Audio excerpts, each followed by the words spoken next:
Everybody, welcome to the Chess Harbor. My name is Raf and I welcome you to the first theory section of the Veresov attack.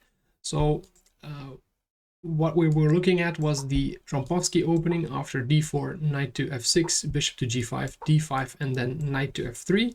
But I want to show you that this move can also, or this position can also be reached via a d4, d5 move order, where we play knight to c3 immediately, then knight to f6 and bishop to g5.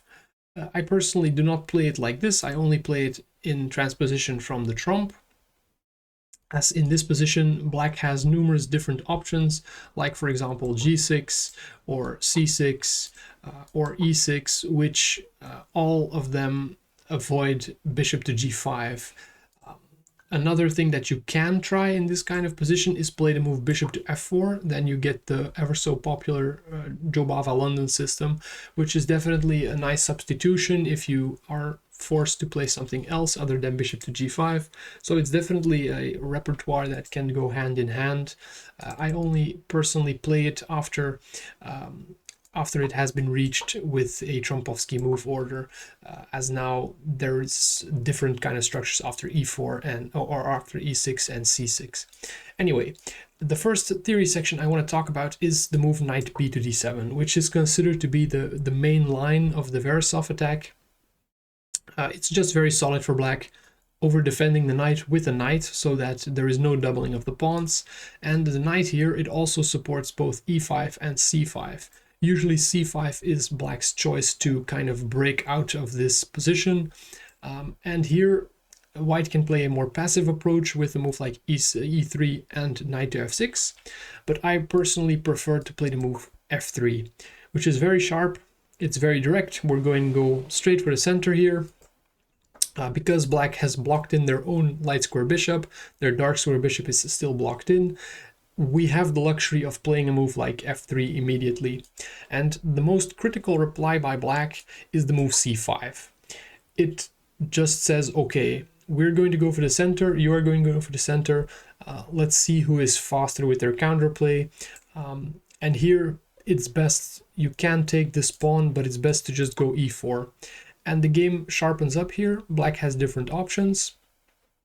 One of the most played options, of course, is both of these captures. And we're going to look at both of them. The other moves are really only happening in about 1% of games, so it's nothing to worry about. C takes on d4 is the most popular, but I also think it's black's worst option. D takes on e4 is black's best option.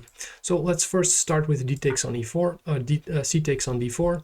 Here you can immediately capture back with the queen, but I personally prefer to take with the bishop here first. Why is that? If black were to take this pawn, now you can take back with the bishop, and the bishop is excellently placed on this diagonal, and it cuts down on entire kingside development of black now, because if you can develop the bishop over here, the g7 pawn will be loose, and you can't fianchetto the bishop right now, so it cuts down on black's counterplay. And after a move like takes, you're just going to take back, but you could even just play queen to e2 here and play this like kind of a gambit, and in this position this is actually very nice attacking kind of position for white, because you can give a check with the queen on b5, the rook is going to come to d1. It's a very aggressive position. It's kind of like a Blackmar-Diemer gambit in a sense, that you've gambited this f-pawn for rapid development. It's a lot of fun to play, but just after this capture, just take back with the pawn, and you're going to have a space advantage here. The queen comes out to d2 or e2, bishop to b5, long castles, and you have an excellent position here. Very, very strong for white. You're just so much ahead in development. So there is really no problem with this line. So after this position, black should really just take back here, and after you take back with the knight, with the queen, there is some pressure on the center here. Usually black is going to take here, and now bishop to b5 check is very strong. Just really going for it. I think this is one of the best moves that you can play, because after the block you're just going to castle. You're giving up this pawn, but these lines, they are excellent for white. They have a very high win rate. The engine believes that these positions are about equal, but practically speaking, this is just so much easier for you to play, because black's king is still in the center. It's very hard to develop this dark square bishop. The pieces are going to come out real quick. You have excellent development and centralization, and you're going to get some nice attacking chances. So in this position, I think c takes on d4 is not going to be an option. A very nice antidote for it is just bishop takes on f6. You could also just play queen takes d4 immediately, but I'm not really a fan of the positions after e5 here, because black's going to get some kind of space advantage. The engine believes this is about equal because you have knight to d5 with some annoying pressure here, but I don't really like giving black this big center. So I would really recommend bishop takes on f6, knight takes on f6, followed by queen takes on d4, and very quick castles, bishop b4 check. I think this is excellent for white. So now we'll look at the second capture. So d takes on e4 is white's best way to go. And here you have two very interesting options. The first option being the move d5. It's a little bit like the idea from an Albin counter gambit, just grabbing the space, taking away good options from black. But I personally don't really like this move because black does get decent compensation. Okay, we're very much ahead in development. Bishop can fly out, queen can come out, we castle, rook to the center. Our development's excellent, and I believe that black needs to really know what they are doing to have an equal position here. But currently the compensation of the pawn is not to be found. The knights cover each other. Okay, black is tangled up in their development, but except for that fact, there is nothing really to attack right now. So I find it personally hard to play this position. I would just recommend in this position not to move d5, but just taking back on e4. And after you take back on e4, now black can actually just take on d4, and you're going to get similar-ish positions like earlier. You could even just take here with the bishop. So in this position, it's like an almost exact transposition to what we saw earlier. Just taking back here, black can't grab the pawn right now, of course, but in this position I think play is going to be about equal as well, but it's going to be much easier for white to play. So yeah, playing with this isolated king's pawn here, it's really not big of an issue. So after you take here with the queen, playing with this isolated pawn is not really bad. The knight has a nice outpost now. You can castle queenside. Bishop can come to to c4 or b5. This pawn can easily be pushed, and you're going to have a very sharp position. So I think against knight b to d2, the move f3, it promises great things actually. So what you're most often going to see in casual games is that black is going to play something other than c5. c5's only been played in about 20% of games. The move c6, e6, h6, they are all much more popular, or even g6, because they're going to maintain a little bit more of the tension, but they do allow the move e4, and of course you should play it. After a move like e6, for example, you're going to go with e4. It's just so much better, and in this position you have the entire center. A move like bishop e6 is forced. You can go queen to d2, castle quickly, knight comes out, bishop comes out, and you're going to have a very sharp position, and you're ready to throw everything at the king. So that's why this is an excellent system for attacking players. So let's see this in action. I have two blitz games for you that I want to show you. So this is the first game. Starts with the move d4, d5. I played knight to c3 in this game, knight to f6, and bishop to g5. So the Veresov attack, again, I want to repeat that we can easily reach this from a Trompovsky move order after knight to f6, bishop to g5, d5, knight to c3. That's the preferred move order that we're going to be looking at from a transpositionary prospect from the Trompovsky. So here black played knight b to d7. I played f3, and my opponent played e6. So as I said, a passive move allowing us to go e4, so we go e4. Now he played h6. I go back with the bishop, would have also been okay to just go back to e3, but maintaining this pin is better in my opinion. So I forced the move g5 with this, which is okay. You can go back to f2, you can go back to g3, both of which are okay. I think f2 is the most accurate because the bishop is no longer attackable. You just cover the central pawn very well. But I put it on g3 with the idea that maybe at some point I could target the c7 square. My opponent played c6, so that prevents that idea. And now I took. The reason why I took, I think it's better to just keep the tension currently. The reason why I took is because I wanted to try and play for a really quick attack along this file. And if black were to take back with the c pawn, I again have this idea. So that's why I took. If black plays here, then we have the idea of forking on c7. That's the reason why I play this. Because the knight now no longer can protect via the a6 square. That's the reason why I took. And if black takes back here, that was what was played in the game. I wanted to play d3 and a quick queen to e2 check, just going for quick development and attack down the e-file. So knight to b6, queen to e2 check, and bishop to e6. It would have been better for black to just accept that they're going to lose the queen, or that they're going to, the queens are going to be exchanged off, or rather. But now I would just castle here, and after the queen is exchanged, and take back with the knight, and we are ahead in development. We have all our minor pieces developed. Black still has both bishops to go, and we're ready for active operations. An idea like at some point knight coming over to c5, for example. But right now, just playing the move h4 should give us a small advantage, playing against these advanced pawns. And really, the king is not going to be safe anywhere. The king is going to come to the rooks are going to come to the middle, and black is just underdeveloped. It's a bit unsafe still. But that's not what happened. So after queen to e2 check, my opponent played bishop to e6. I long castled, queen to d7. So black also just wants to take a dodge. I'm not going to allow small like a move like that, so I have to play energetically. So I played a move h4, making some kind of threat of taking here. So my opponent played move h5, hitting the bishop. But this is already just a mistake, as he is going to come down. This knight is a bit loose in the position. Bishop to e5 hits the rook, goes back with the bishop, but now I have a nice move, h takes on g5.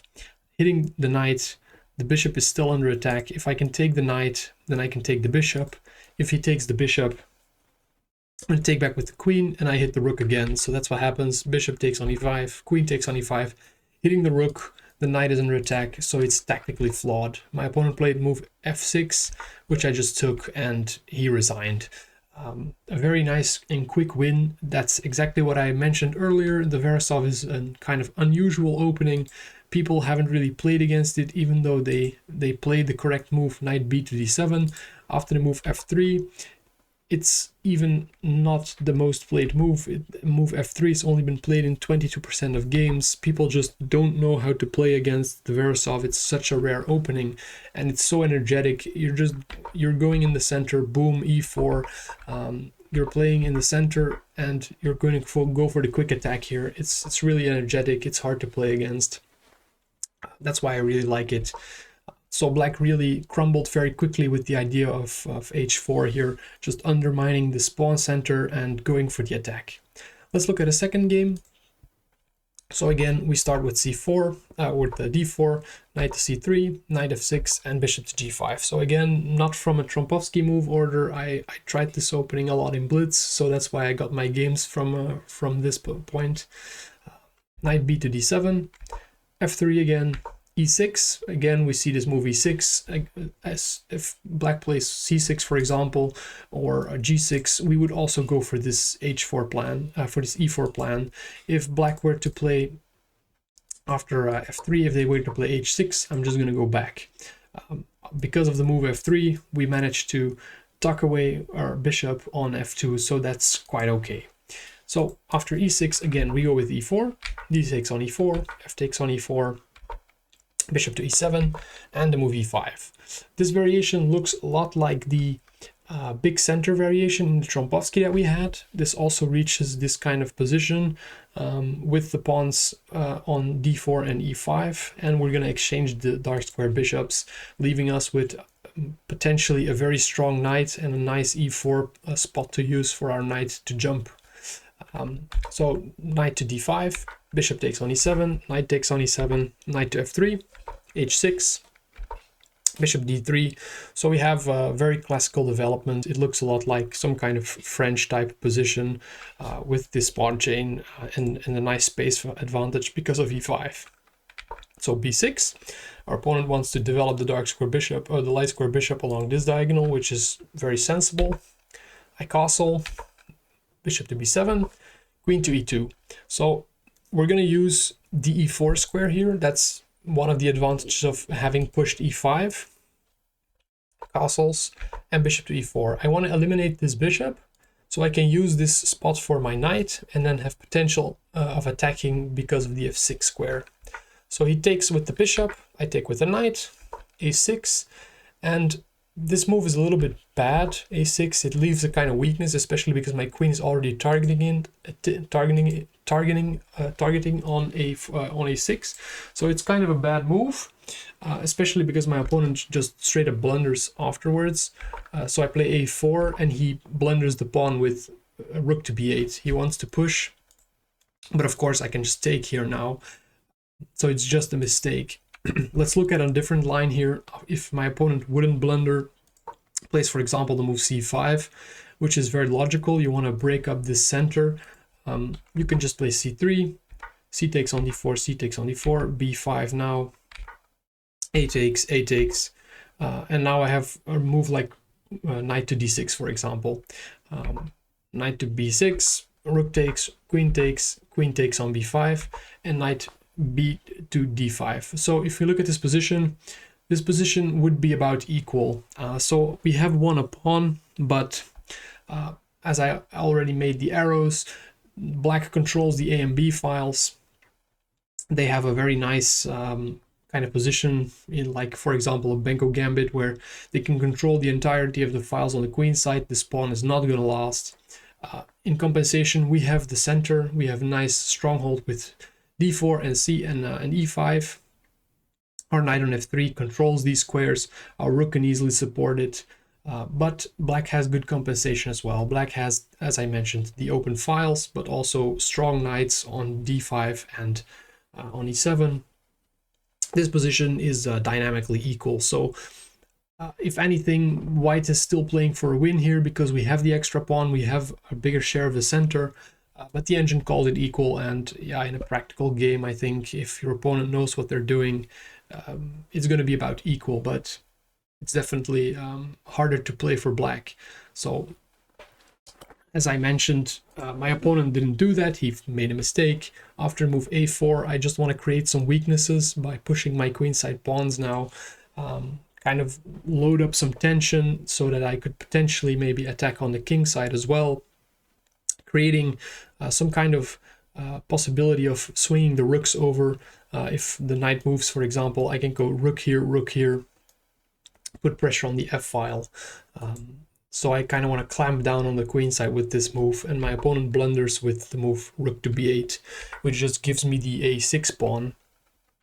Now he plays c5, but it's a move too late now. D takes on c5, b takes on c5, rook fd1, queen to c7, queen to d6. So now that I've won a pawn, I want to kind of trade off the queens with a nice fork here. So queen can go back, but that would hang this knight. So I have excellent pressure down the d-file now, so it's forced to take off the pawn. Now I have rook takes on d6. I can bring in the second rook here. I have excellent pressure on this knight, so rook can't take on b2 because his knight is hanging. So knight to b6, and now knight takes on c5. So I win a second pawn here. Knight to c4. This b2 pawn can be lost. I don't care about it. I play rook to d4 because my rook was hit. Knight takes on b2. Knight goes in for the jump on the rooks. So his position is just tactically winning. The play on the queen side was excellent here for white. Knight to f5, rook to e4, rook b to d8, knight takes on f8, king takes on f8, rook to b1, knight d1. Still have to be a little bit careful because the knight is a tricky beast. So rook goes up to b3, rook to c8, c4, king e7, and now I play g4, and my opponent flagged in this position, but it's very easy to see why he surrendered. It's, of course, the knight is lost. The knight has no escape square here. He could try knight f to e3, but then I would be willing just to go with this kind of position where I am just up a knight in the end. Yeah, that's quite nice. My rook can very easily also just slide behind the pawn, and we're gonna win with this pawn. So that was just a quick overview of how this position could be played. Especially the move f3 here is one to remember, going for the quick e4, and then afterwards queen to d2 or e2 castles, and really just go for a nice attack. If black ever plays moves like h6 and g5, the move h4 is very important to remember, undermining the structure and going for this very imbalanced middle game where white's activity is going to outshine black's solid setup. So I hope that you learned something from this, and I hope to see you guys in the next theory section. Thanks for watching.